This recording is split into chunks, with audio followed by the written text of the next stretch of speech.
Hello everyone, welcome to online classes. बच्चों, पिछली video में हमने क्या पढ़ा था? हमने पढ़ा था बोर्ड मास, और आज का हमारा टॉपिक क्या है? फ्रैक्शन। तो बोर्ड मास में हमने सीखा था किस तरीके से हम चीजों को सिंप्लीफाई करेंगे, यानी कि कौन सा ऑपरेशन पहले लगाएंगे और कौन सा ऑपरेशन बाद में लगाएंगे, वो चीज हमने सीखा था। अगर आप लोगों ने वो चीजें नहीं पढ़ी है तो उनको जरूर पढ़े और जरूर सीखे, ताकि आगे चलकर आप जब इक्वेशन को सॉल्व करें, सिर्फ उस चैप्टर के लिए नहीं, आगे कोई भी चैप्टर आता है तो उसमें उस तरह की सिंप्लीफिकेशन आपको मिलती ही रहेंगी, तो वहां पर गलती ना हो, उस चीज के लिए उसे सीखे। आज का टॉपिक है बच्चों हमारे पास फ्रैक्शन। तो फ्रैक्शन में हम सीखेंगे क्या कि फ्रैक्शन वाले नंबर को किस तरीके से ऐड करते हैं, किस तरीके से सब्ट्रैक्ट करते हैं, कैसे हम इन्हें मल्टीप्लाई करेंगे और कैसे इनको डिवाइड करेंगे। पर ये सब सीखने से पहले हमें ये पता होना चाहिए कि फ्रैक्शन होता क्या है। तो आइए पहले समझते हैं कि फ्रैक्शन टर्म जो है वो है क्या। हिंदी में इसे कहते हैं बच्चों भिन्न, यानी कि भिन्न क्या होता है। तो यहां पर एक रोटी के आकार में, मतलब समझ लें कि रोटी है ये, तो ये रोटी दे रखी है। अब रोटी कितनी है हमारे पास? एक रोटी दे रखी है। अगर इस रोटी को मैं दो बराबर हिस्सों में बांटता हूं और फिर कहता हूं कि आधा हिस्सा, मतलब ये वाला हिस्सा मैंने खा लिया, ये वाला हिस्सा क्या कर दिया? मैंने खा लिया। तो अब मेरे पास कितनी रोटी बची? तो एक रोटी तो बची नहीं बच्चों मेरे पास कितनी रोटी बची? इस पूरे रोटी का आधा हिस्सा बचा, यानी कि 1/2। मैंने कितने भागों में बांटा था इसे? 2 भागों में। एक भाग मैंने खा लिया तो कितना भाग बचा मेरे पास? 1/2 भाग बचा। तो 1/2 बचा मेरे पास। तो इस तरह के नंबर को हम क्या कहते हैं बच्चों? फ्रैक्शन कहते हैं, यानी कि भिन्न कहते हैं। एक और एग्जांपल लेते हैं। ये हमारे पास दूसरी रोटी, इस रोटी को इस बार मैंने 4 बराबर भागों में, भाग भी क्या होने चाहिए बच्चों? बराबर भाग होने चाहिए, इस चीज का ध्यान रखना। 4 बराबर भागों में इसको मैंने बांट दिया। अब मैंने क्या किया? इस रोटी का सिर्फ ये वाला हिस्सा खा लिया। अब मैं जानना चाहता हूं कि मेरे पास इस रोटी के कितने हिस्से बचे, या फिर कितनी रोटी मेरे पास बची है। तो एक रोटी तो बची नहीं है, क्योंकि एक रोटी तो पूरी थी, उसमें से ये वाला हिस्सा मैंने खा लिया। तो कितने हिस्से किए थे मैंने? 4 हिस्से किए थे। 4 हिस्से में से एक हिस्सा खा लिया, तो बचा कितना? 3 हिस्सा। कितने हिस्से में से? 4 हिस्से में से। तो इस तरह के नंबर को क्या बोलेंगे हम लोग बच्चों? फ्रैक्शन बोलेंगे, यानी कि भिन्न बोलेंगे। अब भिन्नों को किस तरीके से जोड़े ये हम सीखेंगे। आप देखोगे कि आपके पास कुछ नंबर इस तरीके से आते हैं, 5/8 प्लस में 7/8, इस तरीके से नंबर आ जाते हैं। और यहां पर जोड़ने के लिए बोलते हैं, तो ये वाले तो आप जोड़ कर लेते हो, पर कुछ अलग जोड़ आते हैं तो वहां पर गलतियां करने लग जाते हैं। तो क्यों गलती होती है वहां पर, वो चीजों को हम सीखेंगे, यहां पर सीखने की कोशिश करेंगे। बच्चों, अगर मैं बोलूं आपसे कि यही हमारे पास रोटी थी और इस रोटी में ये था हमारे पास आधा हिस्सा जो मैंने खा लिया, ये आधा हिस्सा क्या कहते हैं? मैं खा गया। अब कैसे न कैसे मुझे एक आधा हिस्सा टोकरी में मिल गया, तो मेरे पास आधा हिस्सा बचा हुआ था और आधा हिस्सा टोकरी में बचा हुआ था। मुझे क्या करना है? इनको जोड़ना है। तो अगर मैं इनको जोड़ूं तो मुझे साफ साफ दिख रहा है कि आधा और आधा, मतलब 1/2 और 1/2 को जब मैं जोड़ूंगा तो ये कितना बनेगा हमारे पास? ये बनेगा पूरी एक रोटी बन जाएगी, यानी कि 1 आ जाएगा। अब यहां पर हम किस तरीके से जोड़ रहे हैं इसे, ये समझने की कोशिश करेंगे। सबसे पहले बच्चों, ये जो भिन्न है हमारे पास, ये जो फ्रैक्शन है, इस फ्रैक्शन में 2 पार्ट है, और वो 2 पार्ट कौन कौन से? जैसे मैंने लिखा 1/2, तो इसमें 2 पार्ट कौन सा है? एक ऊपर वाला पार्ट है जिसे हम कहते हैं न्यूमरेटर, और दूसरा भाग क्या है बच्चों हमारे पास? नीचे वाला भाग, यानी कि जिसे हम क्या कहते हैं? डिनोमिनेटर। नीचे है, डाउन में है, इसलिए डिनोमिनेटर। इस तरीके से आप याद रख सकते हो। यानी कि हिंदी में क्या बोलेंगे इसे? न्यूमरेटर को क्या कहते हैं? न्यूमरेटर को कहते हैं अंश, और नीचे वाला जो टर्म होता है डिनोमिनेटर, इसको क्या कहते हैं बच्चों हम लोग? हर कहते हैं। तो हर एक फ्रैक्शन में एक अंश मिलेगा, एक हर मिलेगा, यानी कि न्यूमरेटर मिलेगा, एक डिनोमिनेटर मिलेगा। अब इन दोनों रोटी को मैं जोड़ पा रहा हूं, क्यों जोड़ पा रहा हूं? क्योंकि ये दोनों बराबर आकार में है हमारे पास, इसीलिए मैं इनको जोड़ पा रहा हूं। सेम टू सेम अगर मैं इन दोनों को जोड़ पा रहा हूं तो क्यों जोड़ पा रहा हूं? क्योंकि दोनों का डिनोमिनेटर क्या है, जो सेम है। अब मैंने कैसे जोड़ना है इनको?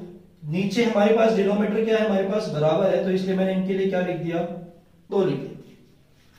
और ऊपर वाले इन दोनों को हमने एक ही टर्म ले लिया, नीचे एक ही बार लिखेंगे, डिनोमिनेटर को ध्यान रखना। और ऊपर क्या है हमारे पास, 1 प्लस में 1, तो ये कितना आ जाएगा बच्चों, 2/2, और 2/2 कितना आ गया, 1। यहीं पर था हमारे पास 1/2 हिस्सा था, 1/2 हिस्सा था, दोनों को जोड़ा तो 2/2 हिस्सा हो गया, और 2/2 हिस्सा मतलब कितना आ गया हमारे पास, 1 रोटी आ गई। तो यहीं पर अगर मैं इस तरीके से कर दूं कि ये जो रोटी है, ये रोटी पूरी की पूरी मुझे नहीं मिली, मुझे रोटी कितनी मिली, इसका भी आधा, यानी कि 1/4 हिस्सा, ये 1/2 हिस्सा, और ये कितना 1/4 हिस्सा। अब इन दोनों को मुझे जोड़ना है, तो यहां पर जोड़ थोड़ा सा मुश्किल हो जाता है बच्चों के लिए। क्यों जोड़ मुश्किल हो जाता है? क्योंकि ये दोनों बराबर आकार के नहीं है, इसीलिए हम इनको नहीं जोड़ पाते। तो सबसे पहला काम क्या होता है हमारा, इनको बराबर आकार में बनाना। बराबर आकार में कैसे बनाएंगे, यानी कि इनका जो हर है, यानी कि इनका जो डिनोमिनेटर है वो बराबर लेके आना मुझे। तो वो बराबर कैसे लेके आऊंगा मैं, यहां पर अगर डायग्राम में समझू मैं इसको, तो मैंने क्या कर दिया, इसको भी इसके बराबर बना दिया, तो इसको इस तरीके से बना दिया। अब मैं इसको अगर लिखूंगा इस वाले भाग को, तो इस वाले भाग को किस तरीके से लिखा जाएगा, इस वाले भाग को लिखा जाएगा, ये कितना हिस्सा बच्चा हमारे पास, 1/4 हिस्सा, और ये हिस्सा कितना, 1/4, 1/4, तो ये कितना हो जाएगा, 2/4 हिस्सा हो जाएगा। कैसे समझा हमने, 1/4 हिस्सा था हमारे पास और 1/4 हिस्सा था। तो क्यों? क्योंकि हमने देखा कि जब दोनों के दोनों हमारे पास डिनोमिनेटर सेम है, तो उसको कैसे लिखा था हमने, नीचे वाले बेस को तो एक ही बार मान लिया, और ऊपर वाले को 1 + 1 कितना आ जाएगा, 2/4। तो ये हिस्सा कितना आ गया हमारे पास, 2/4। अब मैं इनको जोड़ सकता हूं, तो कैसे जोड़ा इनको, ये आ जाएगा हमारे पास 4, और ऊपर क्या आ जाएगा, 2 + 1, यानी कि 3/4। यहां पर भी समझ सकता हूं मैं कैसे, ये एक हिस्सा हो गया, दूसरा हिस्सा हो गया, तीसरा हिस्सा हो गया, तो 3 हिस्से हो गए। कितने हिस्से में से टोटल हमारे पास हिस्सा कितना है, 4 हिस्से, तो 3/4। तो ये तो था बच्चे डायग्राम में अगर हमें दे रखा है और छोटे छोटे नंबर हैं तो किस तरीके से करेंगे। पर अगर यहीं पर हमारे पास बड़े नंबर आ गए तो वहां पर हमारे पास पूरा प्रोसेस थोड़ा सा चेंज हो जाएगा। यहाँ पर बार बार डायग्राम से नहीं समझेंगे, तो वहां पर किस तरीके से हम समझेंगे, ये चीज हमें समझने की कोशिश करनी है। तो फॉर एग्जाम्पल हमारे पास नंबर है 3/4 प्लस 5/6, ये दो नंबर है हमारे पास। अब इन दोनों नंबरों को किस तरीके से जोड़े, तो इन दोनों का जोड़ तभी पॉसिबल होगा जब दोनों का डिनोमिनेटर क्या होगा बच्चों, बराबर होगा। तो हमें क्या करना है, दोनों के डिनोमिनेटर को बराबर करना है। अब दोनों के डिनोमिनेटर को बराबर कैसे करें, तो बराबर करने का सिर्फ एक तरीका होता है, और वो तरीका बच्चों एलसीएम। कौन सा तरीका है, एलसीएम। तो डिनोमिनेटर यानी कि हर का एलसीएम लो, तो हर में क्या क्या हमारे पास, हर में हमारे पास है 4 और दूसरा 6। एलसीएम लेना आप सभी को आता होगा, तो हम इन दोनों का क्या करेंगे, एलसीएम लेंगे। कुछ बच्चे डायरेक्टली भी निकाल सकते एलसीएम, तो डायरेक्टली भी निकालने की कोशिश करें। जिनको नहीं आता एलसीएम किस तरीके से निकालते हैं वो इस तरीके से देखें। 4 और 6 लिखा, ये कितना आ जाएगा हमारे पास, 2 के पहाड़े में आ रहा है 4, तो 2 दूनी 4, 2 3 6। फिर 2 के पहाड़े में आ रहा है 2 एकम 2, तो 3 नहीं आता, तो 3 का 3 ही रहेगा। अब हमारे पास जब तक ये 1 ना आ जाए तब तक हम लोग करते रहते हैं। अब किसके पहाड़े में, 2 के पहाड़े में तो नहीं आ रहा, 3 के पहाड़े में देखेंगे तो 3 कम 3 ये आ जाएगा हमारे पास। तो एलसीएम आ गया बच्चों 2 गुणा में 2 गुणा में 3, यानी कि 2 दूनी 4 और 4 दिया 12। एलसीएम कितना आ गया बच्चों हमारे पास, 12। तो हमें क्या करना है, इस नंबर को, ये जो हर है हमारे, उसको किसके बराबर लेके आना है, 12 के बराबर लेके आना है। अब 12 के बराबर किस तरीके से लेके आए, इसको समझो। 3/4 लिखा मैंने, प्लस में 5/6 लिखा। मैं चाहता हूं यहां पर 12 आ जाए, तो 4 को मुझे 12 बनाना है, तो 4 को किससे गुणा करना पड़ेगा, ऐसी बात है 4 × 12 होता है, तो 3 से गुणा करना पड़ेगा। अब सिर्फ ऊपर गुणा नहीं कर सकता हूं, नीचे नहीं कर सकता, ऊपर भी करना पड़ेगा, क्योंकि ये हमें क्वेश्चन को हम चेंज नहीं कर सकते हैं। तो जब नीचे कर रहा गुणा तो ऊपर भी उसी नंबर से गुणा करेंगे, मतलब हम क्वेश्चन को चेंज नहीं करेंगे। सिंप्लीफाई करेंगे तो वही चीज आ जाएगी हमारे पास, 3 और 3 काटेंगे तो ऊपर वही चीज आ जाएगी, पर हमें काटना नहीं है, हमें यहाँ पर क्या चाहिए, 12 चाहिए। तो 12 लाने के लिए मैंने क्या कर दिया, 4 का गुणा 3 के साथ। अगर 3 के साथ कर रहा हूँ नीचे गुणा तो ऊपर भी करना पड़ेगा। उसी तरह से मुझे यहाँ पर भी 12 लेके आना। अब 6 का गुणा किससे करूँ कि 12 लेके आऊं, 2 से नीचे गुणा करो तो 2 से ऊपर भी गुणा करना पड़ेगा। आई बात समझ में।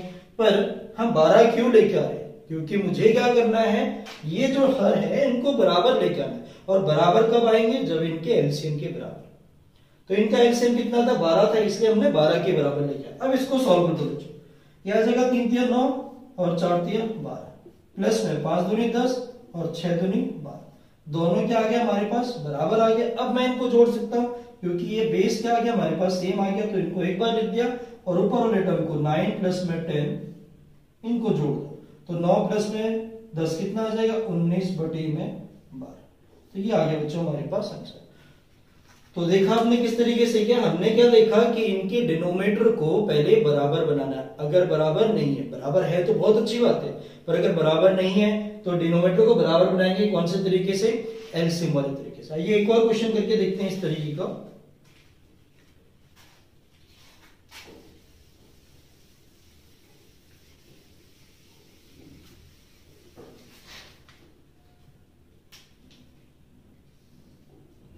नंबर लिया बच्चों हमने, कोई सा भी नंबर ले सकते हो आप, 5 बटे में 8 प्लस में 7 बटे में 12। इस तरीके से मैंने 2 नंबर ले लिए, 5 बटे 8 और 7 बटे 12। अब मुझे क्या करना है, इनको जोड़ना है। तो जोड़ना कब जा सकता है, जब इनके हर बराबर होंगे। क्या इनके हर बराबर है, क्या इनके डिनोमिनेटर बराबर है, तो नहीं है। पहले हम क्या करेंगे, इनके डिनोमिनेटर को बराबर बनाएंगे। और डिनोमिनेटर को बराबर बनाने का तरीका क्या था हमारे पास, एलसीएम। तो हम क्या करेंगे, 8 और 12 का एलसीएम लेंगे। तो 8 और 12 का एलसीएम क्या आ जाएगा हमारे पास। अच्छा एक और चीज, अगर आप लोगों को डायरेक्टली एलसीएम लेना आता है तो बहुत अच्छी बात है। एलसीएम आप किस तरीके से डायरेक्टली ले सकते हो वो भी आप देखें एक बार।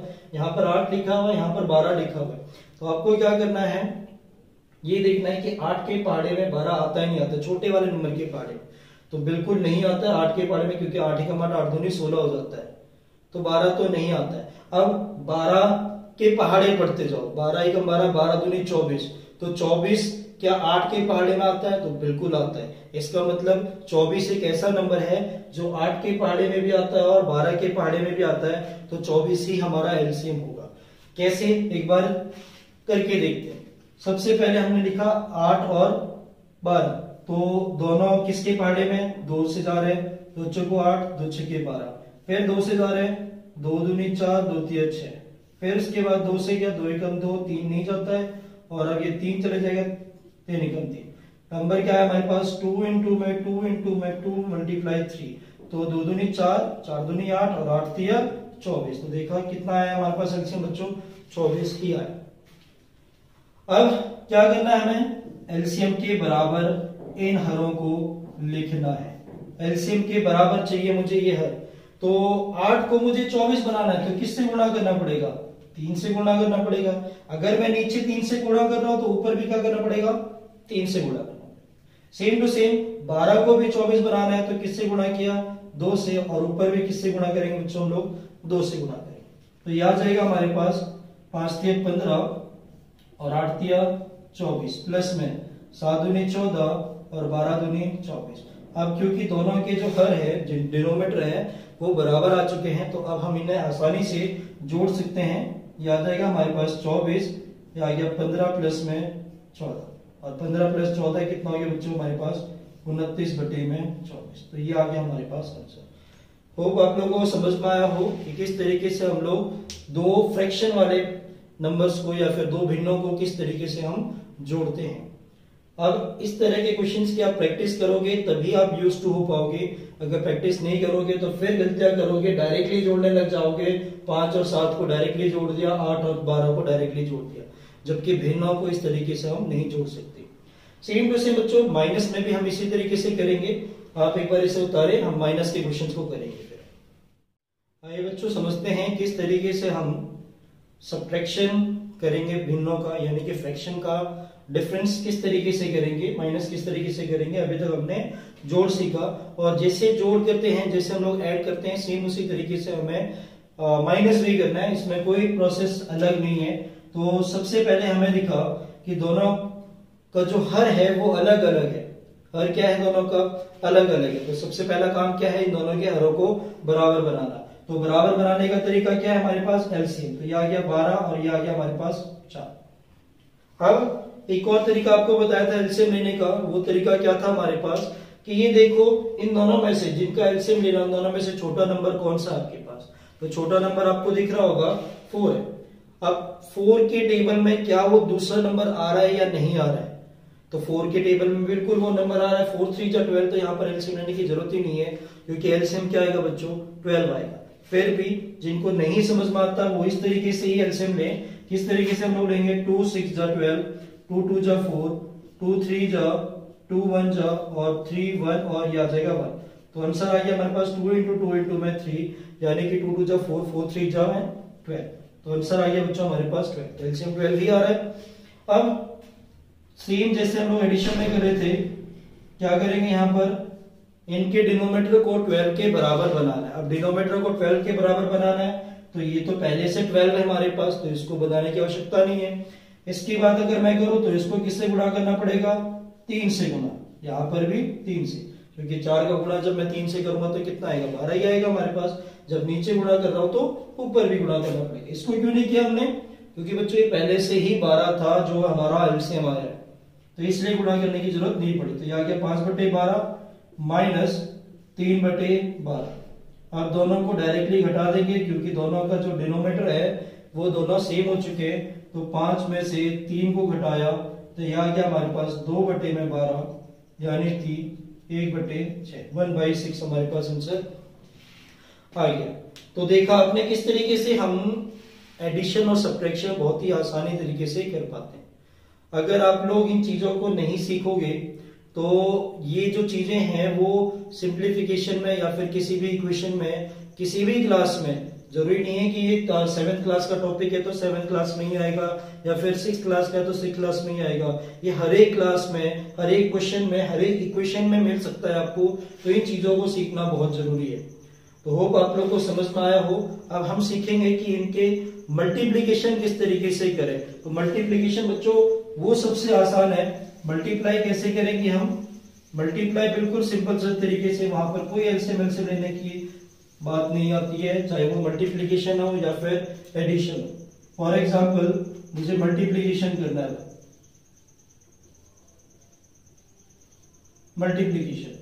मल्टीप्लीकेशन जैसे मैंने लिखा 3/4 मल्टीप्लाई 7/5। ये हमें इन दोनों फ्रैक्शन को मल्टीप्लाई करना है। तो मल्टीप्लिकेशन में कोई यहाँ पे रूल्स वगैरह नहीं है कि इनके जो डिनोमिनेटर है वो सेम होने चाहिए, ऐसा कुछ नहीं है। यहाँ पर आप क्या करोगे, डायरेक्टली मल्टीप्लाई। डायरेक्टली मल्टीप्लाई मतलब ऊपर वाले नंबर को ऊपर वाले नंबर से, न्यूमरेटर को न्यूमरेटर से और डिनोमिनेटर को डिनोमिनेटर से। तो यह आ जाएगा हमारे पास 3 7 21 और 5 4 20, जो बिल्कुल आसान सा है। तो मल्टीप्लिकेशन बिल्कुल आसान सा है, वो आपको मुश्किल नहीं लगने वाला। पर इसमें सिंप्लीफिकेशन जब आते हैं बच्चों तो यहाँ पर जरूर ध्यान रखें आप। फॉर एग्जाम्पल मैंने लिखा 3/7 मल्टीप्लाई 4/12 लिख दिया जैसे मैंने। अब मैं क्या चाहता हूं, इनको मल्टीप्लाई करना चाहता हूं। तो आप इनको पहले ये भी देखें कि ये सिंप्लीफाई हो रहे नहीं हो रहे, मतलब वो कैंसिल आउट हो रहे नहीं हो रहे। तो ऊपर वाले नंबर को नीचे वाले नंबर से हम कैंसिल कर सकते हैं। तो ये दिख रहा है 3 1 3, 3 4 12। अब ये 4 और 4 भी कट गया, 4 1 4, 4 1 4। तो कितना आ गया हमारे आंसर 1/7, क्योंकि यहाँ 1 बचा, यहाँ भी 1, तो 1 1 1, 7 1 7। तो मल्टीप्लाई आपने देखा बिल्कुल आसान सा हमारे पास। अब सेम टू सेम अगर मैं डिवाइड की बात करूं तो डिवाइड भी आसान है, बस एक चीज आपको याद रखनी है, वो है रेसिप्रोकल। डिवाइड किस तरीके से करेंगे हम, फॉर एग्जांपल यही हमें फ्रैक्शन दे रखा है 3/4 डिवाइडेड बाई 7/5, ये चीज हमें दे रखा है। अब डिवाइड किस तरीके से करें, तो डिवाइड का तरीका ये है कि इन नंबरों को हमने क्या लिख दिया, 3/4 ही लिखा, और जो डिवाइड है उस ऑपरेशन को ही चेंज कर दो। ऑपरेशन को किस तरीके से चेंज किया, ये डिवाइड वाला साइन किसमें बदल दिया हमने, माइनस, मल्टीप्लाई में, सॉरी। अब जैसे मल्टीप्लाई में बदलता हूं बच्चों इसे, तो ये क्या हो जाएगा हमारे पास, रेसिप्रोकल यानी कि व्युत्क्रम, यानी कि उल्टा। ये 7/5 था, यहाँ क्या हो जाएगा 5/7। अब जैसे हम ये क्वेश्चन किसका हो गया, मल्टीप्लाई का हो गया। मल्टीप्लाई कैसे करेंगे हम लोग, 5 3 जा 15, 7 4 जा 20, ये आ गया हमारे पास क्वेश्चन से। तो मल्टीप्लाई डिवाइड बिल्कुल आसान से है। दिक्कतें कहां पे आती है बच्चों, एडिशन में दिक्कत आती है बच्चों को। तो एडिशन और सब्ट्रैक्शन बिल्कुल अच्छी तरीके से प्रैक्टिस करें इन क्वेश्चनों की। जितने क्वेश्चन आप ट्राई करोगे उतना आपको बेनिफिट मिलेगा और उतना इजी तरीके से आप उन चीजों को इजीली कर पाओगे। अगले वीडियो में हम कोशिश करेंगे कि लीनियर इक्वेशन वाले जो क्वेश्चंस है उसको किस तरीके से सॉल्व करते हैं, क्योंकि बच्चों को वहां पर भी बड़ी दिक्कतें आती है। तो तब तक आप इन क्वेश्चनों की प्रैक्टिस करें। Thank you for watching.